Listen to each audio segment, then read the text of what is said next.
Hi there. I'm not the storyteller at the moment. I'm the critic, the commentator. This is the gloss. Uh, and I'm mostly here just to remind you that the gloss exists. It's a kind of a parallel playlist in which I discuss what I'm doing. And I haven't done very much. With Lance, I think I had maybe 11 or so, 10 or 11 times that I stopped to talk about what am I doing. And I'm well into the second book, the scroll, and I haven't paused. So in a way, I'm taking advantage of the fact that my characters are all sleeping at the moment. It's Friday night.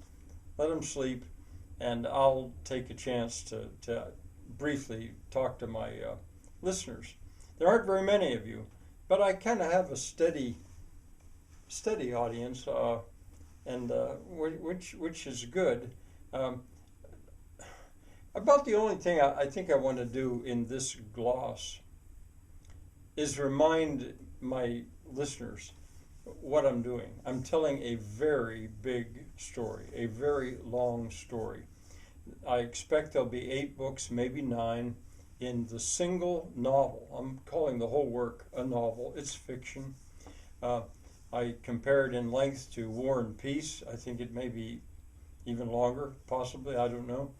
The first book, Lance, had 80 chapters. The second book, The Scroll, has already got, I think, 16. I would say that the entire work is about maybe 1/6 complete, to give you some idea of the scope of this. Characters there at the very beginning will be there at the very end, and a lot of them in between. So, the other thing I want to remind my listeners of is that this is a new genre, as far as I know. I don't know if I dare say I've invented it, but maybe, I don't know. I'm telling a story. I'm not writing it. I'm not reading it. I'm telling it. Uh, and I claim that it's really part of the oral tradition that way. I mean, if I were to tell it another time, I would use a different set of words. Even if this very video, if I started it over again, it would be a different set of words. Of course, I'm not singing it. I'm not doing it in poetry. But still, I think it could qualify as part of the oral tradition. As soon as somebody else tries to tell it or manages to tell it, well, their version would be different, and then it would have passed into the oral tradition. So I want to remind my listeners that in listening to my story, you are taking part in something new. Feel free to comment. I mean, on each chapter, feel free to comment. I look, I read, I'd be influenced. Since it's an alive work, you could change with a comment. You could change the direction of it. You could change where it's going, because I look at comments and I'm creating it as I'm going. Although I do know the entire novel. I mean, I know how it will end. Uh, I don't know the individual details, but I do know the whole story, and I'm the only one that does. So I got to get telling it. Another thing I should maybe remind you of is I'm telling this not just because I get a rush out of telling a story. It's fun, uh, although work as well. I'm telling it because I feel that I have a story that needs to be told. Now you can't. I can't imagine that you know why I say it needs to be told at this point. Maybe when we get toward the end, you'll realize why Frank thinks that story needed to be told. Uh, so what else is there to say? Probably not much. I mean, I don't have to cast a spell of a storyteller here, so because this is not narration now. This is exposition. Oh, allusions. Uh, I did want to mention that.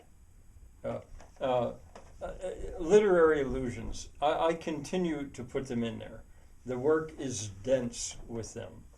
And I sometimes think, to be fair, I should, to my listeners, I should explain what I'm alluding to, because They would not be able to come up with it otherwise.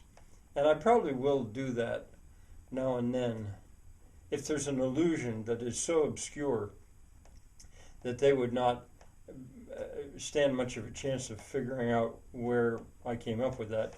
I'll do that, I think. But at the moment, none of them leap to mind. Well, I mean, I could tell you that some of the names, like that schoolmarm, uh, Gladys Diversey.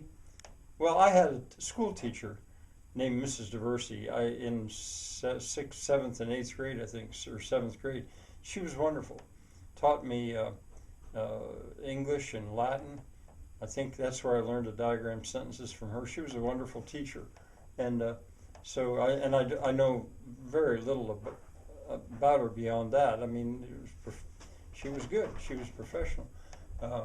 But so I just thought I need a name for a good teacher that I respected, and I came up with that. Now, her married name, that's going to be different.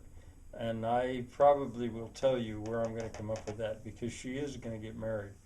It's somewhere further down in the work. And still one other thing I can think of to mention is when I was going through the characters and what they were thinking as they were drifting off to sleep at night, I didn't even mention that Elaine had dealt with a heartbreak that the 10 days for the last 10 days, and it was climaxed really on Friday when Lance rode off.